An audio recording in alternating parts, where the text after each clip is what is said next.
Kaul number 208। नफ्स का मुहासबा। बिस्मिल्लाहिर्रहमानिर्रहीम।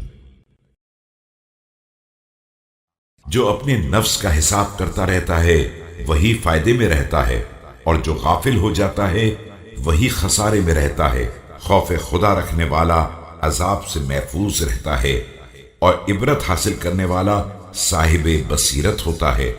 बसीरत वाला फहीम होता है, और फहीम ही आलिम हो जाता है।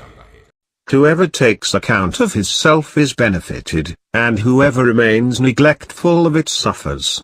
Whoever fears remains safe. Whoever takes instruction from things around perceives, and whoever perceives gains understanding, and whoever gains understanding secures knowledge.